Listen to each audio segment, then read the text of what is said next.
एक से एक बढ़िया गाड़ी होने के बावजूद फोर्ड इंडिया से चली गई। क्या अगला नंबर होंडा का हो सकता है?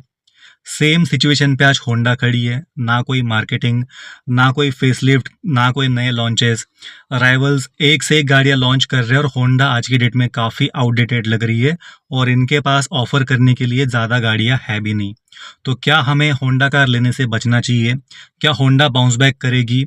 2025 में अगर मैं होंडा कार लेने की सोच रहा हूँ, क्या मुझे लेना चाहिए पीस ऑफ माइंड के साथ, या मुझे थोड़ा वेट करना चाहिए, या मुझे प्लान को कंप्लीटली स्किप करके दूसरे ऑप्शन की तरफ देखना चाहिए? हम हर एक चीज़ को डिटेल में कवर करेंगे। आगे बढ़ते हैं वीडियो की तरफ एक छोटे से इंट्रो के साथ।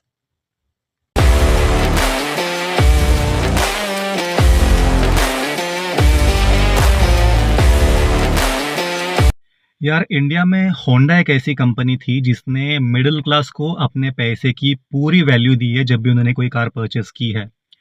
हमारे पास बहुत ऐसे मैन्युफैक्चरर्स हैं जो कि सस्ते के नाम पे आपकी जान के साथ खेलते थे, आपको बहुत ही अनसेफ गाड़ियां देते थे, लेकिन होंडा उनमें से एक ऐसी कंपनी है जो कि अफोर्डेबल प्राइस में आपको बढ़िया इंजन, बढ़िया टेक्नोलॉजी, बढ़िया फीचर, बढ़िया लुक्स, बढ़िया स्पेस और अच्छी डिसेंट सेफ्टी के साथ आपको गाड़ियां प्रोवाइड करती थी।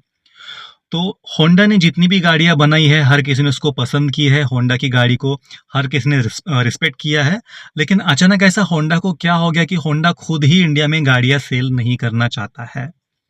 यही हम डिटेल में जानेंगे। अगर आपने अब तक चैनल को सब्सक्राइब नहीं किया, प्लीज़ कर दीजिएगा। बिल्कुल फ्री ऑफ कॉस्ट है, केवल 1 सेकंड का टाइम लगता है, लेकिन हमारे वीडियो आपके बाइंग डिसीजन को आसान बनाने में आपकी हेल्प करता है। तो आपको वीडियो से ज़रा भी वैल्यू मिली हो, आप चैनल को कभी भी सब्सक्राइब कर सकते हैं। और आप में से कोई अगर होंडा कार लेने की सोच रहा है तो ये वीडियो आप उन तक ज़रूर शेयर कर सकते हो। सबसे पहले हम देखते हैं आज की डेट में होंडा के पास इंडियन कस्टमर्स को ऑफर करने के लिए क्या क्या ऑप्शंस है।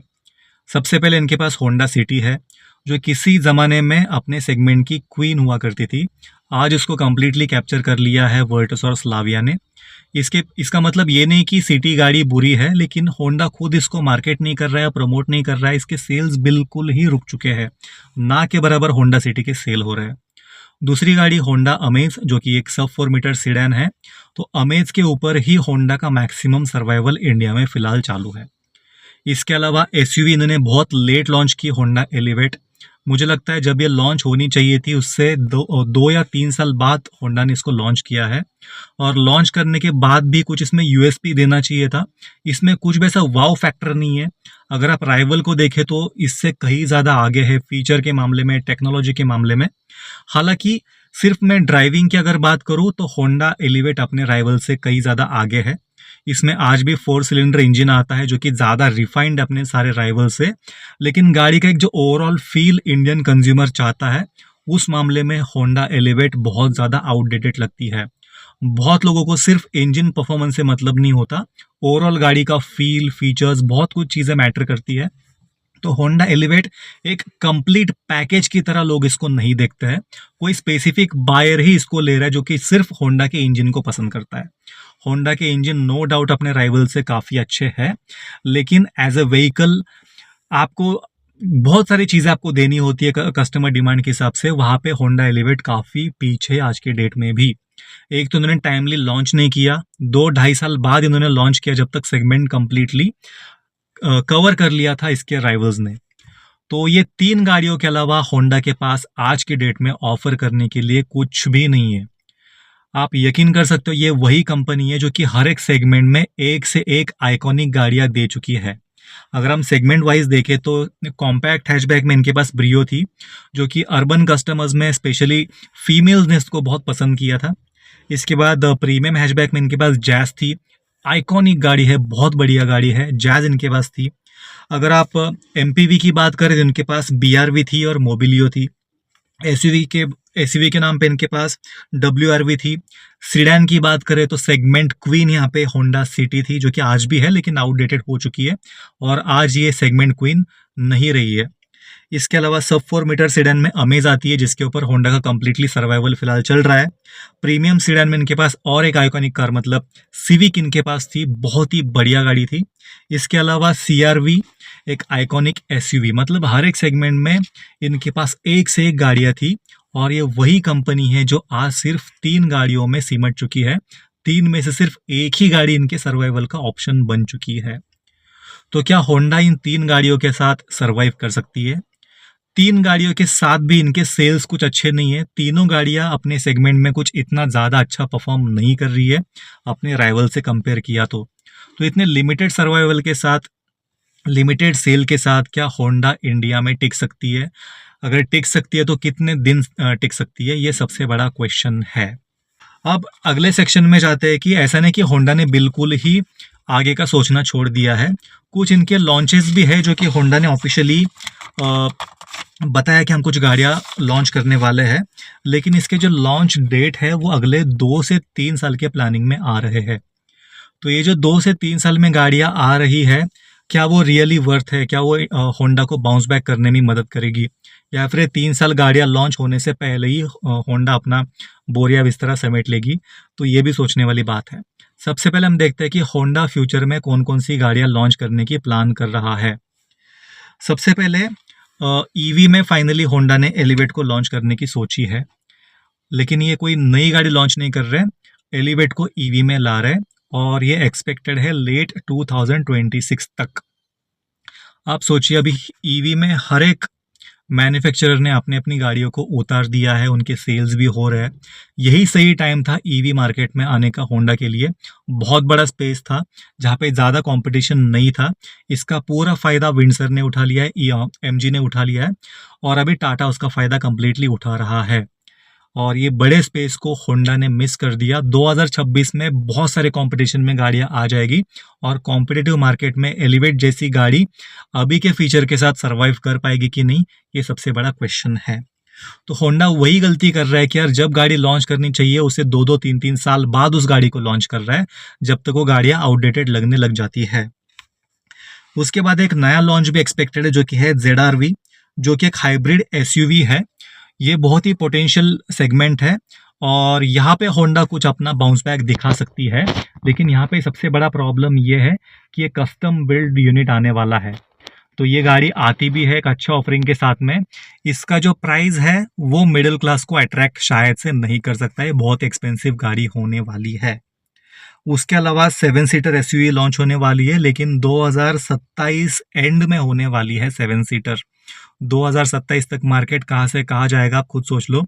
यहाँ पे इनोवा क्रिस्टा अपग्रेड पे अपग्रेड दिए जा रही है, लोग उसको पसंद भी कर रहे हैं, लेकिन वहाँ पे होंडा इस पूरे पेस में बिल्कुल भी दिख नहीं रहा है। इनोवा को अगर कोई यहाँ पे टक्कर दे सकता था तो शायद होंडा ही दे सकता था।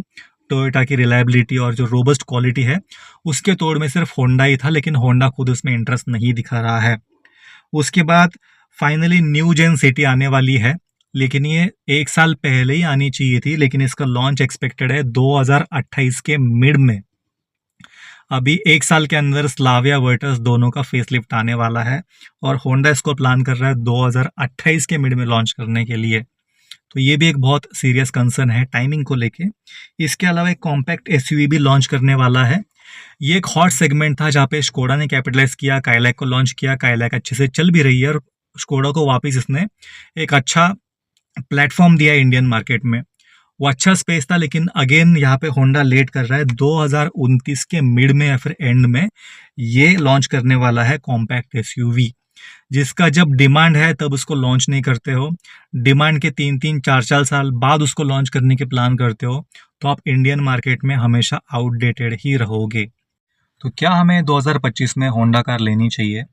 जिस तरह से ओवरऑल सिचुएशन चल रहा है होंडा का, हमने तो फोर्ड के बारे में भी सोचा नहीं था कि फोर्ड इंडिया छोड़ के जाएगा। फोर्ड के पास लाइनअप में एक से एक गाड़ियाँ भी थी और एग्रेसिवली फोर्ड इन्वेस्टमेंट के बारे में भी सोच रहा था।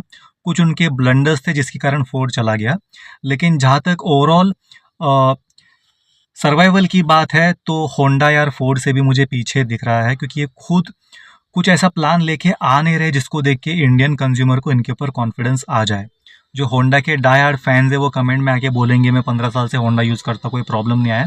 भाई मैं फ्यूचर की बात कर रहा हूँ। आज की डेट में अगर हम देखें तो लाइनअप में केवल 3 गाड़ियाँ हैं, उसमें से 2 तो कम्प्लीटली आउटडेटेड है। तीसरी गाड़ी है वो भी आउटडेट हो चुकी है अपने राइवल के कंपैरिजन में, जो कि होंडा अमेज है, जिसके ऊपर होंडा आज की डेट में इंडिया में सर्वाइव कर रही है। एक्सपोर्ट को लेके कोई प्लान नहीं है, ईवी को लेके कोई प्लान नहीं है, जॉइंट वेंचर को लेके कोई प्लान नहीं है, फ्यूचर इन्वेस्टमेंट को लेके कोई प्लान नहीं है और अगले 1.5 साल में कोई भी नया लॉन्च, कोई नया फेसलिफ्ट, कोई नया अपडेट कुछ भी नहीं है।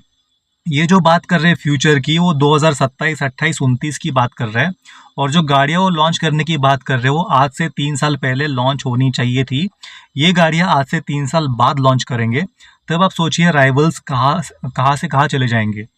तो एक तो जिस समय पे जो गाड़ी लॉन्च होनी चाहिए वो लॉन्च करने रहे, जब पूरा मार्केट कवर हो जाता है, कैप्चर हो जाता है अपने राइवल्स के द्वारा, कुछ ऐसी कंपनियां भी है जिनके सेल्स होंडा से काफ़ी पीछे थे, वो भी गाड़ी आज की डेट में अच्छा परफॉर्म कर रही है, क्योंकि होंडा उस स्पेस में है नहीं।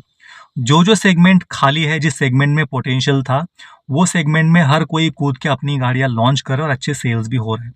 इसका बेस्ट एग्जांपल स्कोडा काइलैक का है, अच्छा खासा सेल कर रहा है। एमजी का एग्जांपल है ईवी में, एमजी के भी सेल थोड़े बहुत डामाडोल हो रहे थे, लेकिन ईवी में आके एमजी ने फिर से बाउंस बैक किया है। तो ऐसा कोई भी किसी भी सेगमेंट में बाउंस बैक का प्लान होंडा का दिख नहीं रहा है। 2027, 28, 29 में ये एलिवेट ईवी लॉन्च करने की बात कर रहे हैं। एलिवेट को तो आज भी वैसे भी लोग आउटडेटेड मानने लग चुके हैं। वो 2029 को उसी को ईवी के अवतार में लॉन्च करेंगे। तब आप सोचिए जो अपनी क्रेटा है, जो अपने टाटा महिंद्रा की गाड़ियां है, वो कहाँ से कहाँ पहुंच गई रहेगी। आप महिंद्रा देखो यार, ईवी में क्या गाड़ियां लॉन्च कर रहे हैं, एकदम फ्यूचरिस्टिक गाड़ियां। उनके सामने 3 साल बाद एलिवेट कहाँ पे स्टैंड करेगी। तो मार्केटिंग को लेके, ओवरऑल स्ट्रेटेजी को लेके बहुत सारे कंसर्न्स है। और आज की डेट में हमें तो कॉन्फिडेंस नहीं आ रहा है कि होंडा गाड़ी के ऊपर लॉन्ग टर्म के लिए इन्वेस्ट करना चाहिए। स्कोडा, फोक्सवैगन जैसी कंपनियां भी एग्रेसिवली जेवी के बारे में सोच रही है, इन्वेस्ट कर रही है, नए नए इनिशिएटिव्स ला रही है। और उनको देख के आज की डेट में एक कॉन्फिडेंस आने लग गया है कि यार हाँ यार, एटलीस्ट अगले 5 साल तक ये कहीं नहीं जाएंगे, उतना इनके पास बैकअप और इन्वेस्टमेंट है। सैडली होंडा इनमें से कहीं भी स्टैंड नहीं कर रहा है। बहुत सारे राइवल्स का तो छोड़ दो, कुछ ऐसी कंपनियां जो जिनका सर्वाइवल भी मुश्किल था होंडा के सामने, वो भी आज की डेट में होंडा से ज़्यादा अच्छी पोजीशन में इंडियन मार्केट को स्टडी करके सर्वाइव कर रही है। तो आपका इसके बारे में क्या ख्याल है, प्लीज़ कमेंट करके बताइए। इसके अलावा और भी कोई इंटरनल न्यूज़ होगी जो कि हमें पता ना हो, प्लीज़ कमेंट करके बताइए। हम चाहते हैं कि होंडा जैसी कंपनी इंडिया में रहे, क्योंकि होंडा ही वो कंपनी है जो कि मार्केट को कॉम्पिटिटिव बना सकती है और मारुति हुंडई जैसे कंपनी को दिखा सकती है कि सस्ते में भी हम अच्छा प्रोडक्ट दे सकते हैं, सेफ प्रोडक्ट दे सकते हैं। तो इसी थॉट के साथ, इसी उम्मीद के साथ कि होंडा कुछ ना कुछ बाउंस बैक प्लान लेके आएगी, आपसे हम अगले वीडियो में मिलते हैं। ये वीडियो आपको अच्छा लगा हो प्लीज़ एक लाइक कर दीजिए, चैनल को सब्सक्राइब कर दीजिए। और आप कौन से टॉपिक के ऊपर वीडियो देखना चाहते हैं प्लीज़ कमेंट करके बताइए। आपसे मैं मिलता हूँ अगले वीडियो में। अगर आप 4 व्हीलर ड्राइव करते हो तो गाड़ी को बिल्कुल ओवर स्पीड मत करना, सीट बेल्ट पहने बिना बिल्कुल ड्राइव मत करना। अगर आप 2 व्हीलर चलाते हो तो हेलमेट पहने बिना 2 व्हीलर बिल्कुल भी बाहर मत निकालना। अगले वीडियो में मिलता हूँ, तब तक के लिए बाय बाय, ड्राइव सेफ।